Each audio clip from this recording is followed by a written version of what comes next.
Hello बच्चों, आज मैं आपके लिए क्लास 7th की एनसीईआरटी की बुक का साइंस का लेसन नंबर 2 के क्वेश्चन आंसर लेकर आई हूँ। क्वेश्चन नंबर 1 है, उचित शब्द द्वारा रिक्त स्थानों की पूर्ति कीजिए। सबसे पहला ही क्वेश्चन बच्चों रिक्त स्थान पूर्ति है। उसमें क है, मानव पाचन के मुख्य चरण डैश डैश डैश एवं डैश हैं।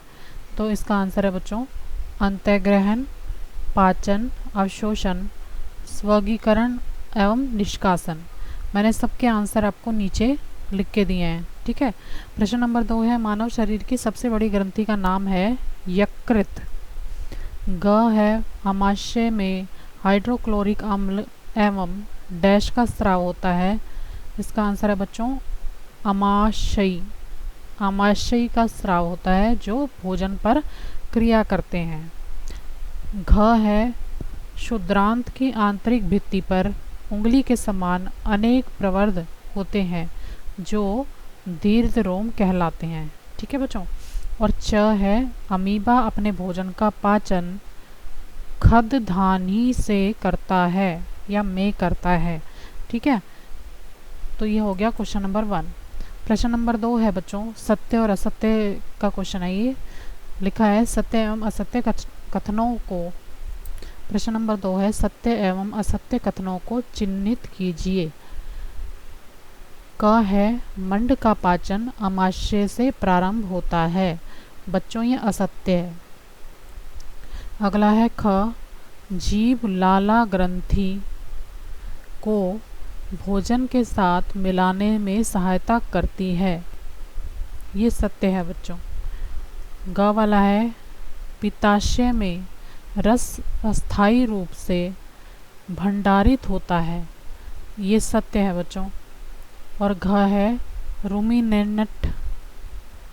घ है, रूमिनेंट निगली हुई घास को अपने मुंह में वापस लाकर धीरे धीरे चबाते रहते हैं। ये सत्य है बच्चों, ठीक है। तो पहला है क वाले का असत्य है, बाकी तीनों आंसर सत्य हैं, ठीक है। गलत मत करना, वो थोड़ा चौथे नंबर का मिसप्रिंट हो रहा है। आंसर नीचे सत्य लिखा हुआ है घ में। प्रश्न नंबर 3 है, निम्न में से सही विकल्प पर सही का निशान या चिन्ह लगाइए, ठीक है। क है इसका, वसा का पूर्ण रूपेण पाचन जिस अंग में होता है वह है ऑप्शन 1 आमाशय, 2 मुख, तीसरा शुद्रांत्र और चौथा है बृहदांत्र। अब इसका आंसर है बच्चों थर्ड वाला ऑप्शन शुद्रांत। इसी का ख वाला ऑप्शन है प्रश्न नंबर 3 का, जल का अवशोषण मुख्यतः जिस अंग में होता है वह है पहला आमाशय, दूसरा ग्रासिका, तीसरा शुद्रांत्र और चौथा बृहदांत्र। तो इसका आंसर है बच्चों बृहदांत्र। प्रश्न नंबर 4 है, कॉलम 1 में दिए गए कथनों का मिलान कॉलम बी में दिए गए कथनों से कीजिए। पहले आपको प्रश्न लिख के दिया हुआ है बच्चों और फिर इसका नीचे आंसर लिखा हुआ है। मैं इसका आंसर आपको पढ़ के बता देती हूँ।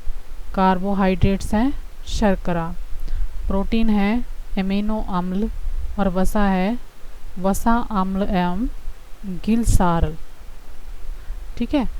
तो इस तरह से इसकी मैचिंग हो जाएगी। प्रश्न नंबर 5 है, दीर्घ रोम क्या है, वह कहाँ पाए जाते हैं और एवं उनके कार्य क्या हैं। तो आंसर है शुद्रांत या छोटी आंत की भीतरी दीवार पर हजारों उंगलियां जैसी संरचनाएं उभरी रहती हैं, इन्हें दीर्घ रोम कहते हैं। वे शुद्रांत में पाए जाते हैं और इनका कार्य है बच्चों बचे हुए भोजन का अवशोषण करना, ठीक है। प्रश्न नंबर 6 है, पित्त कहाँ निर्मित होता है, यह भोजन के किस घटक के पाचन में सहायता करता है। तो उत्तर है पित्त का निर्माण यकृत में होता है और इसका संग्रहण पित्ताशय में होता है।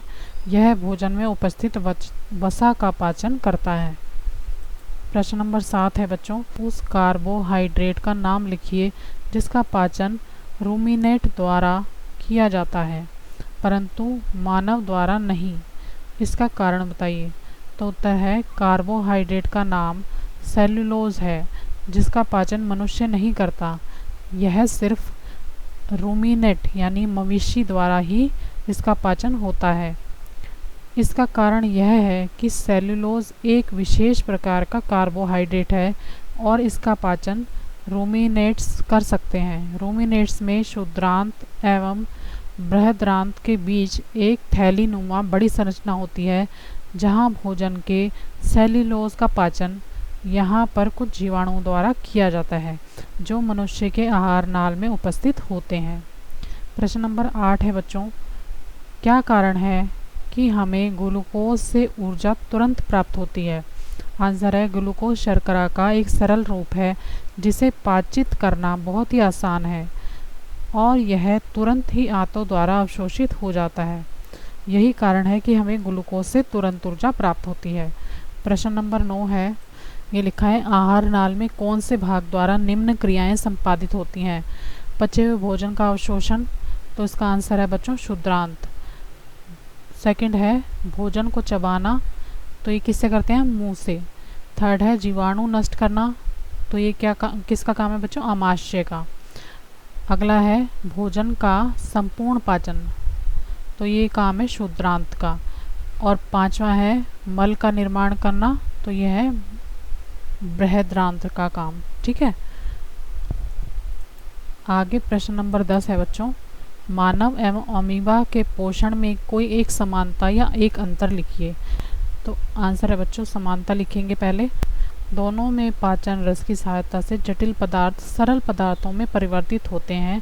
अंतर है मनुष्य मुख गुहिका द्वारा भोजन ग्रहण करता है जबकि अमीबा पादाब द्वारा भोजन ग्रहण करता है।